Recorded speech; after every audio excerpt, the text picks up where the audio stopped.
काबे की रौनक, काबे का मंजर, अल्लाहु अकबर, अल्लाहु अकबर, अल्लाहु अकबर, अल्लाहु अकबर। देखूं तो देखे जाऊं बराबर, अल्लाहु अकबर, अल्लाहु अकबर। तेरे हरम की क्या बात मौला, तेरे करों की क्या बात मौला, तेरे हरम की क्या बात मौला, तेरे करों की क्या बात मौला। तामर कर दे, तामर कर दे आना मुक़द्दर, अल्लाहु अकबर, अल्लाहु अकबर, अल्लाहु अकबर, अल्लाहु अकबर। और ये मंजर जो शायर ने पेश किया शेर में, जिनकी हाजिरी हो चुकी है, उनकी आंखों के सामने वो मंजर दोबारा आएगा कि देखा सफा भी मरवा भी देखा, रब के करों का जलवा भी देखा। देखा सफा भी मरवा भी देखा, रब के करों का जलवा भी देखा। देखा रवां एक, देखा वहाँ एक सरों का समंदर, अल्लाहु अकबर, अल्लाहु अल्लाह, अल्लाहु अकबर, अल्लाहु अकबर। और भेजा है जन्नत से तुझको खुदा ने, चूमा है तुझको मेरे मुस्तफा ने। ऐ संगे असवद, ऐ संगे असवद तेरा मुक़द्दर, अल्लाहु अकबर, अल्लाहु अल्लाह, अल्लाहु अकबर, अल्लाहु अकबर। काबे की रौनक, काबे का मंजर, अल्लाहु अकबर, अल्लाहु अकबर। बहुत खूबसूरत माशाल्लाह, बहुत वाकई। बिल्कुल। गालिब कैसा लगा? बड़ा मजा आया। और मुझे तो पता लगा आप भी हम पढ़ते हैं जी। बस नात भी पढ़ते हैं, आपसे भी सुनेंगे हम कुछ। जरूर जरूर, बिल्कुल बिल्कुल। अच्छा, थोड़ी सी बात करना चाहूंगा, ये बताएं कि जी आजकल टीवी पे आप नजर नहीं आ रहे। चलें क्वेश्चन कर देता हूँ, क्वेश्चन आ जाएगा। आपसे मुझे पूछना है कि टीवी पे आप कम नजर आ रहे हैं, शोज आपके बड़े कामयाब जा रहे हैं और कमर्शियल शोज भी हैं और बहुत सारे ब्रांडेड शोज भी आप कर रहे हैं मुख्तलिफ जगहों पे, और उसमें जो पब्लिक होती है देखने के काबिल होता है, और वो अगर गालिब ना करें तो वो कंपनी शो नहीं करती। बुलंद जी, इसकी वजह ये है कि चैनल्स तो बहुत ज़्यादा खुल गए और बहुत अच्छे अच्छे टैलेंटेड डायरेक्टर्स भी आ गए हैं और बहुत एक बड़ा कंपटीशन भी शुरू हो गया है। मगर कंपटीशन इस तरह का शुरू हुआ है कि हमारे कुछ डायरेक्टर्स हैं वो लकीर के फ़कीर बन गए।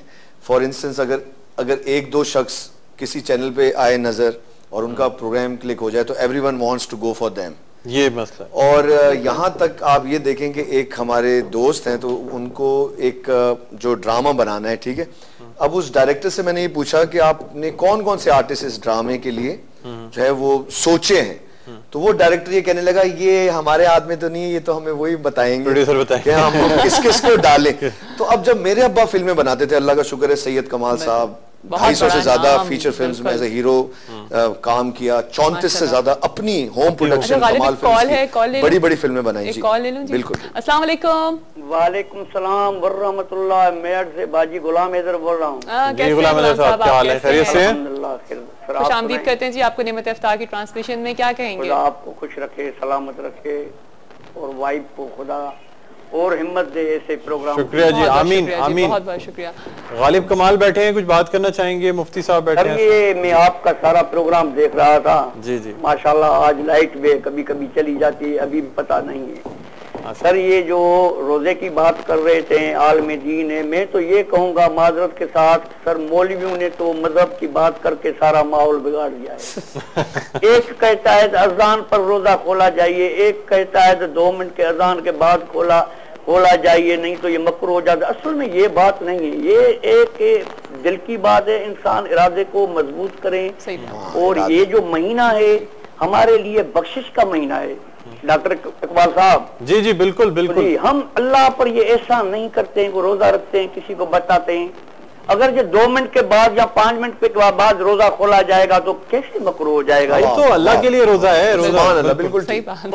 और ये बात बताऊं, ये घड़ियाल और टीवी की जो टाइम की बात है, ये मशीनरी है, कभी किस टाइम पे आ जाती है, कभी इस बात पे आ जाती है। और मैं दूसरी बात ये बताऊं कि ऐसे लोग कत्ल पर रोजा रखते हैं, कत्ल पर खोलते हैं। और यहाँ तो मस्जिदों में मैं देखा करता हूँ, तो ये मानी के टाइम पे जब शहर के लोग रोजे के खोलने के लिए मस्जिदों में मानी लाते हैं, तो मानी पर लड़ पड़ते हैं, अजान उधर रखते हैं, ये अपने झगड़े करते रहते हैं। ये क्या है, क्या माहौल है, ये क्या इंसानियत है? बिल्कुल सही बात है, सही फरमाया आपने, सही कहा बिल्कुल। बहरहाल देखिए ये अब है, आपकी कॉल आई, बहुत बहुत शुक्रिया कॉल का। इन्होंने कहा कि मौलवियों ने दिन को तबाह कर दिया है, तो याद रखिएगा कि उलमा में उलमाए मुहक्किकीन भी हैं, उलमाए सू भी हैं। अब इस उलमाए सू जो दुनियादारी की चक्कर में लगे हुए हैं, शोहरत के चक्कर में लगे हुए हैं, मगर ये है कि वो मुखलिस नहीं है। उनकी वजह से आप दूसरे जो सही उलमा जो दीन हक की सरबुलंदी के लिए मेहनत कर रहे हैं, वो उलमा जिन्होंने इस दीन हक की सरबुलंदी के लिए तगोदो किया, क़ुयूद को बर्दाश्त किया, कैद को बर्दाश्त किया, सब जगह गए, तो उनको अब ये कहना, हत्ता कि इमाम अहमद रजा खान साहब ने यहाँ तक लिखा कि अगर कोई उलमा की बहैसियत आलिम की तौहीन करे वो काफिर होगा, क्योंकि अल उलमा वरसतुल अंबिया, उलमा अंबिया के वारिस होते हैं। तो ये नहीं कहना चाहिए कि मुतलकन, ये कहना चाहिए वो दुनियादार लोग हैं। उनका कहने का मकसद ये था कि हम किसकी बात पे यकीन रखें ना, बात भी सही है कि ओवरऑल जनरल सबको नहीं कहना चाहिए। वो जैसे गालिब ने एक बात की तो उन्होंने कहा चंद ऐसे लकीर के फकीर वो हैं, इन्होंने पॉइंट आउट करके कहा ना, तो इसलिए बिल्कुल इन जनरल सबको इन टोटलिटी में नहीं कहना चाहिए। अल्लाह के कलाम बहुत ज्यादा आप ये देखें कि अभी जो हमारे माशाल्लाह आपका तो वाइब का ये मुझे जो प्रोग्राम है बड़ा डिफरेंट सा फील हो रहा है, मगर आप चैनल्स को खोलें तो कुछ ऐसे चैनल हैं जो बड़े अपने को शेर कहते हैं, बड़े अपने को बड़ा कहते हैं, लेकिन उनका फॉर्मेट बिल्कुल सेम फील हो रहा है। यानी वो अजीब और गरीब किस्म का दो चैनल कंपटीशन में, क्योंकि ना why not you bring a different sort of idea, why not you play with a different type. मैं अल्लाह का शुक्र है क्योंकि एक जो असल आर्टिस्ट होता है वो ओरिजिनलिटी को ऊपर बहुत बिलीव करता है। बिल्कुल, जब अल्लाह का शुक्र है हमारा एक प्रोग्राम एनटीएम पे जब शुरू हुआ था एक्टिंग चैलेंज, वो बिल्कुल ही एक नया कंसेप्ट था। और उस कंसेप्ट ने जो तरक्की और कामयाबी हासिल की, उस पर मैं आज भी फख्र महसूस करता हूँ कि ये नहीं था कि हमने स्टार प्लस से देखा हो या किसी इंडियन चैनल से देखा और उसको कॉपी कर दिया। आप यकीन करें आपका फिनाले देखने के लिए लोग इंतजार कर रहे होते थे, और फिनाले का पहला वाला फिनाले तो आप रिपीट हुआ था आपका। बिल्कुल, और क्योंकि वजह ये कि अल्लाह ताला ने इतनी इज्जत दी, उस प्रोग्राम से इतनी इज्जत दी कि टीवी वो नहीं है कि अल्लाह ताला आपको इतना ज्यादा कामयाबी दे कि आप टीवी के मोहताज ना हो, टीवी आपका मोहताज हो जाए। क्योंकि बुलंदजीब ऐसे ऐसे आर्टिस्ट हैं, अब आपको मैं क्या बताऊं, जो फोन कर रहे होते हैं खुद बिल्कुल कि हमें आप काम नहीं दे रहे, हमें आप वो नहीं कर रहे। हमारे वाले साहब ने तो हमें ये ट्रेन नहीं किया था, उन्होंने कहा था जब तुम्हारे पास शोहरत है, नाम है, तो खुद ब खुद ही जो अच्छे डायरेक्टर्स हैं वो अप्रोच करेंगे आपको कि ये हमारा प्रोजेक्ट है गालिब भाई, आपने ये करना है। और अल्लाह का शुक्र है कुछ चैनल्स हैं उनके साथ मेरी कुछ बातें हो रही हैं, they are starting with some new projects. लेकिन हमारे इस काम में वेट है, आप जितना वेट करोगे अल्लाह ताला जब आपके रास्ते खोल देता है फिर आपको प्रॉब्लम नहीं होती। अल्लाह ना करे मेरे रास्ते ना खोलता अल्लाह ताला और मैं टीवी का ही मोहताज होता तो मैं खुद इधर से उधर जो है वो खास शोज में आना, वो क्या हुआ, अब आप मुझे किसी ड्रामे में नहीं लिया, बड़ी बुरी बात है आपकी। अब कल एक प्रोग्राम में देख रहा था, उसमें एक फनकार बोला जितने डायरेक्टर्स हैं मेरे वो दोस्त हैं, जितने एक्टर हैं वो मेरे दोस्त हैं, जितने प्रोड्यूसर हैं वो मेरे दोस्त हैं। तो आप दोस्त को क्या समझेंगे? उसमें फिर यही वाली बात है, वो दोस्त ही आपको काम दे रहे होंगे, then you don't have the talent। आपने स्टार्ट किया था, अच्छा एक बात तो मैं कशकोल से किया था ना? Kashkol was my first break, और उसमें बुलंद जी जब आप देखेंगे तो I was given a very very short span of time to play my character. लेकिन उस कैरेक्टर निकाल लिया, हाँ हाइट मिल गई। लेकिन मैं उस एनर्जी की बात कर रही हूँ, जब आप वो जो स्टार्ट होता था एक्टिंग चैलेंज, और जिस एनर्जी के साथ गालिब और आपकी होस्ट आते थे, और गालिब का एक स्टाइल होता था जिस तरह से वो शो को उठाना। बुलंद जी कशकोल से मुझे यानी फाइनेंशियली कोई फायदा नहीं हुआ। हुआ ये कि वही लकीर के फकीर वाली बात हो गई। जब आप अगर उसका वीडियो भी लेकर आए तो आप देखेंगे कि हर एपिसोड में एक सीन मेरा है, और मेरे साथ वाला जो था आर्टिस्ट उसके थे 18-25 सीन। तो वो जो चीज थी ना वो रजिस्टर हो गई, जबकि मेरे वाले साहब भी बाद में बहुत ज्यादा पछताए कि why did I let you do this play. लेकिन उसमें क्योंकि वो रजिस्टर मैंने कर दिया, लेकिन रजिस्टर काम नहीं मिले आपको, और आप उस तरह का आपको वो ना मिले तो फिर यू फील बैड। क्योंकि जब आपको एक फ्लो भी आया, ऐसे ऐसे एक्टर हैं जो डायलॉग्स को चबाते हैं, जिनको सही बोलना नहीं आता, लेकिन क्योंकि जो डायरेक्टर्स हैं they don't have that eye, they don't have that eye, they keep on taking them कि yes you are going to play. इस यहाँ पर ये वाली हरकत है कि बस हमें ब्रेक पे जाना है जी, एक छोटी सी ब्रेक पे जाना है। ब्रेक के बाद आपको फिर से ज्वाइन करते हैं जी। नेमत इफ्तार की ट्रांसमिशन में हमारे साथ ही रहिएगा।